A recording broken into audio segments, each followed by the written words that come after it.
బులెటిన్లో మరో breaking news. అధికారం కోల్పోయినప్పటి నుంచి వైసీపీ అధినేత మాజీ సీఎం వైఎస్ జగన్మోహన్ రెడ్డికి షాకుల మీద షాకులు తగులుతూనే ఉన్నాయి. కేవలం 11 సీట్లతో ఘోర ఓటమిని చవిచూసిన జగన్కు పులివెందుల వైసీపీ నేతలు కంటి మీద కునుకు లేకుండా చేస్తున్నారు. పులివెందులలో వైసీపీ నుంచి వలసలు కొనసాగుతూనే ఉన్నాయి.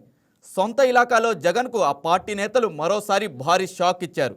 వేంపల్లి పట్టణంలో పలువురు నేతలు వైసీపీ నుంచి టీడీపీలోకి చేరారు. పులివెందుల నియోజకవర్గ ఇన్ఛార్జి బీటెక్ రవి సమక్షంలో కొంతమంది వైసీపీ శ్రేణులు టీడీపీ తీర్థం పుచ్చుకున్నారు. స్థానిక సంస్థల ఎన్నికల్లో గెలుపే లక్ష్యంగా పనిచేస్తున్నామని బీటెక్ రవి అన్నారు. చంద్రబాబు నాయుడు పాలన చూసి పులివెందుల వైసీపీ నేతలు పార్టీలో చేరుతున్నారని బీటెక్ రవి అన్నారు. ఇంకా చాలామంది పులివెందుల వైసీపీ నేతలు టీడీపీలో చేరుతారని చెప్పారు. నమస్కారం. తర్వాత వేంపల్లి పట్టణంలో మొన్న చూస్తే గౌసు ఇస్మాయిల్, తర్వాత ఈరోజు సంటన్న కానీ, తర్వాత రాజా, కటిక నాగరాజు, వీళ్ళంతా కూడా బలిజ సామాజిక వర్గము, తర్వాత ఒడ్డెర సామాజిక వర్గానికి చెందిన.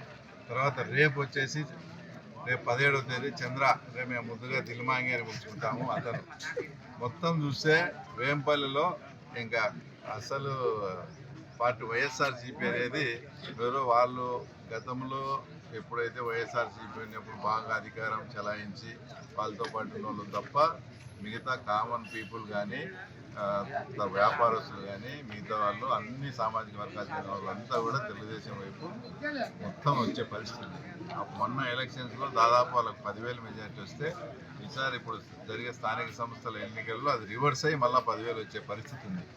ఎందుకంటే అంతకుముందు వాళ్ళ హయాంలో వాళ్ళు ఇష్టం వచ్చినట్లు సిమెంట్ రోడ్లంతా అండర్ డ్రైనేజ్ అని చెప్పి తవ్వేసి మన పక్కన కూడా చూస్తున్నాం. ఆ రోడ్లు కూడా వదిలేసి చేస్తే మేము ముఖ్యమంత్రి గారితో అవన్నీ కూడా మాట్లాడి తర్వాత ఇప్పుడు రోడ్లు వేసే కార్యక్రమం, తర్వాత వేంపల్లెను శుభ్రంగా పరిశుభ్రంగా ఉంచాలి అనే దాంతో ఈరోజు కూడా ఇప్పుడు ఆ గండి రోడ్లో కూడా అంత క్లీనింగ్ కార్యక్రమం కూడా చేపట్టాము. అడ్డగంటలో కూడా తయారైంది.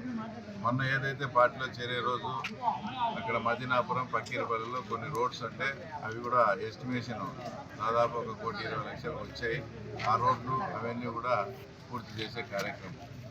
అంటే ఇవన్నీ కూడా ఏది అంటే ఇప్పుడు గడిచిన 1.5 సంవత్సరంలో చంద్రబాబు నాయుడు గారి పాలన చూసి అంతకుముందు జగన్మోహన్ రెడ్డి పాలన కంపేర్ చేసుకొని ఇది ఈ పాలనే కరెక్ట్ అని తర్వాత వీళ్ళంతా కూడా బాగా ఆలోచన చేసి మేము తెలుగుదేశం పార్టీలో చేరడామని వాళ్ళతో అందరితో మాట్లాడుకుని ఎక్కడా లేకుండా తారతమ్యాలు లేకుండా ఎక్కడా భేదాభిప్రాయాలు లేకుండా అంతా కలిసికట్టుగా అంతా కూడా పనిచేసి తప్పకుండా వచ్చే స్థానిక సంస్థల ఎన్నికల్లో కూడా గెలుస్తాం.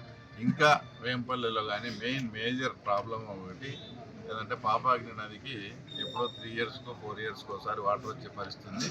దాన్ని జిఎన్ఎస్ఎస్ను కాలేటి వాగుకు లింకప్ చేసి కాలేటి వాగు నింపి దాని ద్వారా పాపాగ్ని నదికి కానీ నీళ్లు వదిలితే ఎప్పటికీ కూడా వేంపల్లె ప్రాంతానికి కానీ ఇక్కడంతా రైతులకు కానీ తాగునీరు కానీ ఇబ్బంది లేకుండా ఉంటుంది. ఈ వీడియో మీకు నచ్చినట్లయితే లైక్ కొట్టి షేర్ చేసి మా వైకే టీవీ ఛానల్ని సబ్స్క్రైబ్ చేయండి.